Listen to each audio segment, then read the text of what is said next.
Hey everyone, it is Evan here from the Trade Risk on Tuesday, April 2nd, here with a midweek market recap video. We're going to cover all of the major markets and the current market environment. First things first, yesterday I did a long-term overview of all of the major markets, asset classes out there. Check it out. I'm going to link it up in the top of this video here. It's a good way to get a bigger sort of broad perspective and sort of put everything we talk about and everything you probably analyze on a day-to-day basis or a week-to-week basis into perspective, into the bigger picture. And I think, combining both and kind of that multiple time frame analysis and really just having a process of sort of top down and understanding the big picture is at least for me, a value add, and hopefully it is for you. But check it out in that video. Do it about once a month, looking at monthly time frames, which I know are an eternity for most of you guys. But again, I think the act of going through some of those charts are helpful. So with that said, let's jump into today's action for Tuesday. It was a choppy day out there. Markets were digesting a big day that we had yesterday. You can see the markets finished mixed here. Dow and IWM were in the red, and S&P 500 Qs in the green. 5-day change numbers are strong, all in positive territory, and we are effectively above all of the key moving averages in all of the major indices, except for the IWM, still kind of below that 200 SMA. If we go down to sector performance, we can see we had a nice kind of tilt skew to the upside here. IWT, that's number one now, 5.23%, as well as industrials and materials. It's a very it's a very Dow heavy sort of rally here. A lot of things you can touch are working right now, and we have utilities, staples, defensive tone of the market on the downside lagging. That's good. Energy also kind of down there and really sort of just stagnating as well. When we look at some of the major markets, we do have oil top of the list here, 4.41% in the past 5 days. China up here and emerging markets. On the downside, we see more kind of unwind and volatility, silver, commodities, natural gas, and gold as well. So let's jump into the charts here of the S&P 500. We always like to start with a weekly picture. This is the cash market for the S&P 500, and you can see so far it is of course only Tuesday, but we are up 1.22% at the time of recording this, and you can see we are making new highs for the year, taking out the old highs that we made just 2 weeks ago back on the 22nd, and we're actually rallying right into this level that's been on my charts for a very long time. I had a question come in, what are these lines represent? They're not Fibonacci retracements. They're actually just support and resistance lines that I've drawn on there. Some people hate them the way I draw them. That's fine.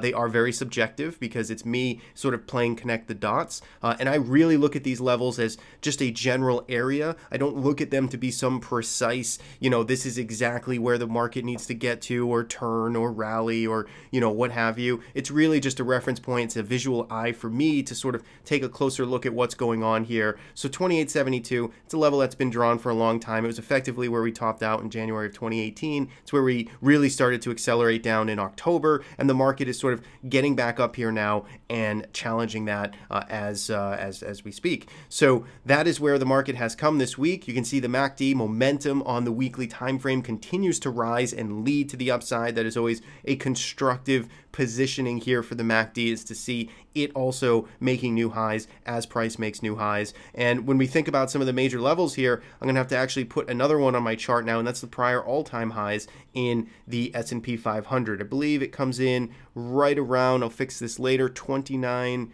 looks like 2940, 2941.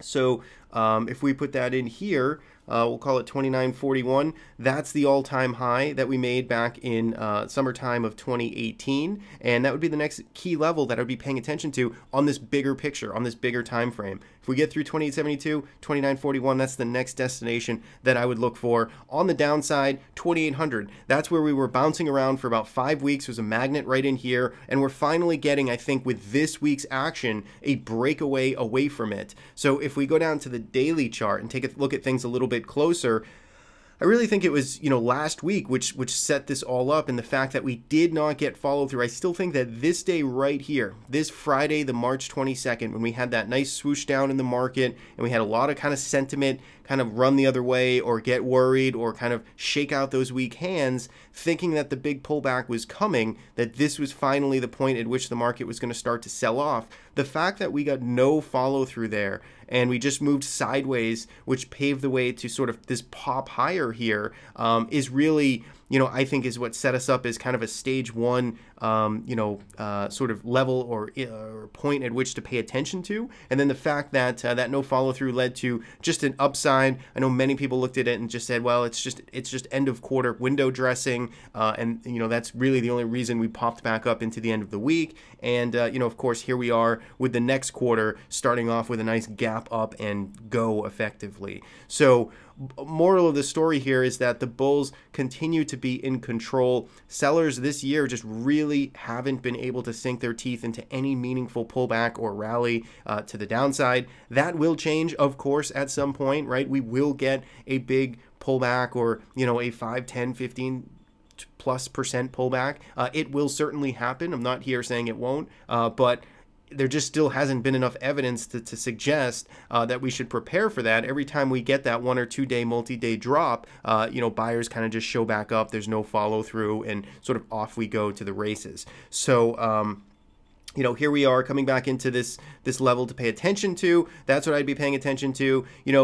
Finishing the week strong. That's also what I want to see at this point. If we, essentially rolled over from here and filled this gap and started to, come back down and retest 2,800, essentially failed to kind of hold on to these highs, that would be a subtle near-term change of character. That would get me a little concerned there in the short term, and then we'd look for follow through and sort of the process all, really starts all over again. But at this time, market extended to the upside. It's tough to chase. It always is, but the bulls are in control here. So that's the S&P 500, 2,800 on the downside, 2,872. Let's look for a strong weekly close, and then we have the all-time highs up around 29.41. If we go to the Russell 2000 next, this is where we're still kind of waiting to see what's going on here. This is still in a holding pattern. It has a series of lower lows and lower highs in the short term that are still in place. Overall, I mean, it is acting well. When you just zoom out here and kind of close one eye and you just look at what's happened here, it's had this impressive, 25% plus rally in a straight line from December, and now it's pulled back and taking its time a little bit of a 6% pullback, which is, totally in the, strength category in terms of pullback distance.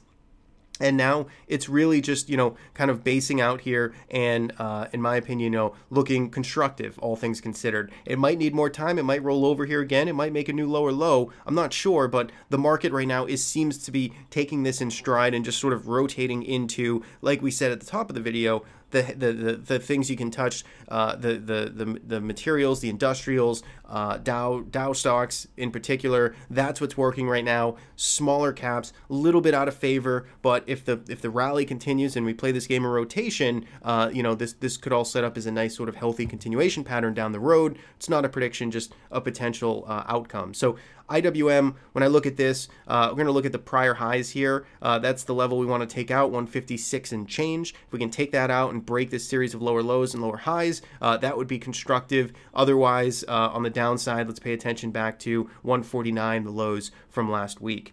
NASDAQ 100, the Qs, you can see here also attempting to break out here and close at new year-to-date highs. You can see extending this trend to the upside. Nice kind of gap and go yesterday, follow through today. Volume's light, it's tough to chase, but all things we said with the S&P 500, the bulls are in control. So that pretty much covers, I think, all of the major markets there. Let's go to all the major indices. Let's go to some of the other major markets. TLT is next. This here did start off to the downside. Equities gain was TLT's loss, 1.46% to the downside, and we're starting to lose last week's lows. We had a position in this trade. We were stopped out yesterday on Monday. We had the TMF 3X ETF on this TLT. We were stopped out. We got involved back in here, sold some into strength, and then got stopped out on the rest yesterday. So no longer have a position. I still think this has potential here, but the that kind of upper level momentum that we're looking for, or we were trading for, has sort of evaporated with yesterday's kind of gap down and sell-off. So we're going to wait for this to reset, maybe fill this gap, maybe retest the breakout area here of 123. I don't think it's all over yet. Bulls still in control of the general trend, so long as we are above 122, 123, and this is going to stay on sort of my watch list here for future long ideas. So that is TLT. We're going to look to see how that finishes out the week, and if buyers can step in and put in sort of a higher low there. If we go to let's go to commodities next. We go to USO. Nice and strong day today here. Weekly up 4% over just these past 2 days, and we're starting to come into some prior levels here. This $13 area. Let me zoom in here again. This line's been on my chart for a while. It has been a good or was a good reference point back in the summertime, or May, June or so of 2018. We found support there. It was resistance in early 2018. We're coming back into that area now. We're going to see if price has any memory there. We are a bit extended, so again, tough to chase, coming into resistance and a little bit stretched. But in the short term, bulls very much in control here for USO, continuing this grind higher, and now not so much a grind. It was very sideways, slow, sluggish grind, and now we're starting to get a little bit of acceleration here. So maybe, you know, a short-term blow off top, maybe. Again, not a prediction, just a potential scenario. So we're going to pay attention to that. But nice gains there in USO. Natural gas, this one here, not so much. We are up in the week, 0.81% to the upside. That is constructive, but you can see here, just technically, it's at a much lower point. This is another good one to pay attention to. You know, in the top of the video, I mentioned the monthly recap video that we did yesterday. Again, it's good to see where natural gas fits in the broader perspective here, and maybe you actually do want to start looking to be a contrarian here to the upside, given where this is positioned in the multi-year sort of cycle or trend or price structure. So again, check that out if you haven't seen it. But natural gas, at least in the short term here, still not much to like, and we'll see if this can change and potentially come to life. GLD. GLD here, if we look, we can see it is coming back in and testing these Thursday, March 7th, the lows here back around 121, 121.50 or so. We do have that bullish divergence here in price momentum. So in MACD, you can see we're kind of coming back into this prior inflection point. We're sort of making a higher low there. If we look at the weekly chart, again, you can see maybe a little trend structure there. We do have that potential topping pattern here, right? If you want to look at this as some type of, you know, head and shoulders top, it's certainly possible. We'll need to get the proof behind it. But for now, you got kind of a conflicting signal here. You get some positive momentum, which could set up a nice, you know, buy the support trade here for you tactical traders, but if we start losing this level, if we start accelerating lower, then, you know, certainly all bets are off on that trade. And silver kind of coming in, same scenario, different slope here, but you can see coming back into the March low, got that positive divergence up here with MACD, had a nice little kind of a reversal day today, kind of open right near the lows and close strongly back into green territory. So maybe there's something there. Maybe this is the start of some move, retest of prior support, but we'll have to see. A little more proof needs to be you know, shown there in both those metals. So that is what I have for today in the midweek video recap. Thanks so much as always for tuning in. You can subscribe on our YouTube channel, follow us on thetraderist.com. Have a great rest of the day, and we'll talk to you later in the week.